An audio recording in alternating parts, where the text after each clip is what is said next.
You're listening to Dene Michael here on True Radio, the home of proper good music and proper good interviews. And as always, we have a great guest this evening.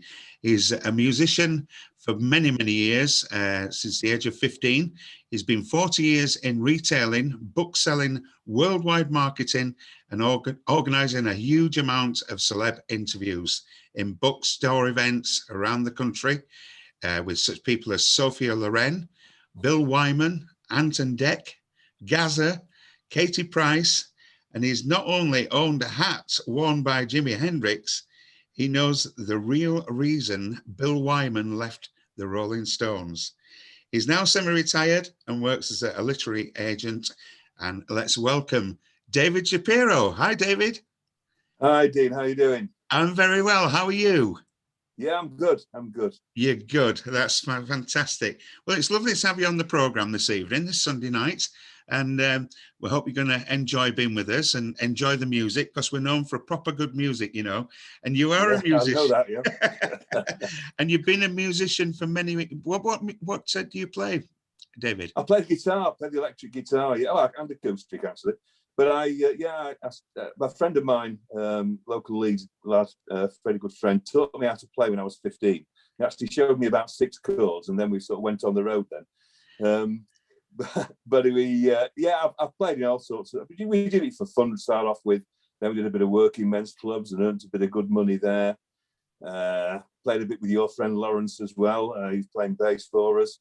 And over the years, I've played the charity stuff and this sort of thing. I'm not a professional like yourself, but I've had a lot of fun. You enjoy doing it then? It's just for fun, and you enjoy it. And you've also been 40 years in the retail book selling world and marketing. I have, yeah. Was that W.H. Smith shops you had? Yeah, man and boy. I did all sorts of roles there in Smiths and managed many stores. That was what we did, and I had an early love for the book signing sessions, which when I first started in Leeds, the manager there was brilliant, really, really nice guy. Ron Tyrrell, his name was. And he really helped me and included me in everything that he did, although I was only a young trainee manager at the time. And that's where I met some sort of very early interesting people, I guess, people of the ilk of, you mentioned Sophia Loren, and we had Britt Eklund there actually, who was absolutely the most beautiful woman I've ever seen. Just unbelievable. And I actually got to go out with the manager, with her and her representatives for lunch as well, which was, for an 18-year-old lad, that was quite something at the time. I bet it was. Yeah. So how did you manage to persuade so many celebrities to visit your stores then? Well, what happened, I guess, over a number of years, you learn how to do good events, and I began to realise that we could, as a manager, it wasn't just hosting the event, but you could promote it, market it, and make an ordinary event sometimes into something quite special. And over a period of years, that became recognised within W.H. Smith, but also within the publishers, and I started to get some really good contacts. And it got to the point where I finished my career in Gateshead Metro Centre. That was my last store. Often the publishers would ring me and say, "Look, we're going to Smith's next week to talk about so and so book, the new Gaza book or whatever. Will you be up for that?" Because they knew I would promote it, and they knew that if they put an event on, it'd work, it'd be marketed to death, and it'd be a success. And that was built up over many years, and many people helping me and I guess teaching me how to do it over the years as well. And I think that's what it was about really. And some of the celebrities themselves realised that we put on a great event. I mean, the Hairy Bikers is one that came to mind, the 2 great lads. One, Simon, who was from Newcastle, who we knew.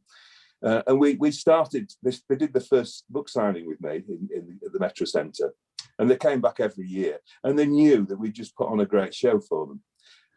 We'd get the local paper involved. We'd get the local radio station. Your mate Paul Goffey. I know Paul. Goff, yeah, Paul. Yeah, Goff, Paul was great, and he'd help us a lot particularly in those early days, for local publicity. And we'd have a lot of fun doing it, to be honest. I bet you did. I bet you did. And the Metro Centre as well were very supportive. Great. What was some of the best book events you organised then? Which would you say was the best one you can remember the most? Yeah, I mean, I thought you might ask me that actually, and it's I think I've had something like 70 events when I started listing them all down, and it's really hard to pick one out. But I'll pick one, and it's quite, because it's an unusual one, and it was hugely successful. Do you remember I think it was in the late 80s, early 90s, a journalist called John McCarthy was taken in Beirut and chained to a radiator for 5 years? I do remember that. Yeah, I do. And he was with Terry Waite. I think he was chained he was the Archbishop's representative, and they were chained to a radiator together for years and years. And his girlfriend was called Jill Morell, and she was a Yorkshire lass. She's from Pontefract, and it just happened that my first Smith store manager was Pontefract, and it's a lovely little market town, if you know Ponty, and I do. it's a nice little Smith shops, yeah, but it's only a very small place, and we didn't even hardly ever did book signings there because it was such a small town. But the publishers approached me and said, look, we'd like you to do, we're only going to do 2 book signings, one in London, which is the book launch, but Jill and John would like to come to Ponty. So I said, oh, right, that's fantastic. But it's going to be a very big event. And that was my first ever big event. And believe it or not, that for many years became the most lucrative event in the history of Smiths, that one event, because people came from all over the country. We had the world's press there. We had CNN there, Fox News and European stations. And we had to do a press conference in my office. And it was unbelievable.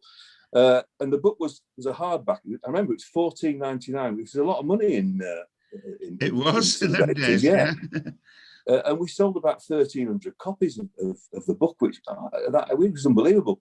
And the only reason we didn't sell any more was we ran out of books. Wow. When I was just standing there watching sort of pound notes passing in front of my eyes, and thinking this is a bit special.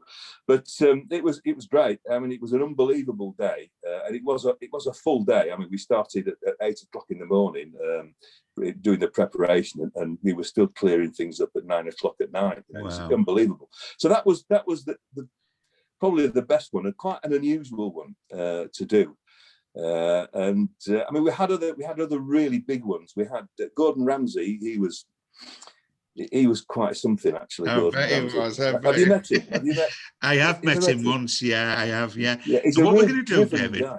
What we'll do right here, we'll play a few songs, and we'll come back to you, and we'll talk all about Gordon Ramsay, because we've got probably some good stories there, and Ant and Dec as well, because we've got mutual friends there, and we'll talk about Ant and Dec.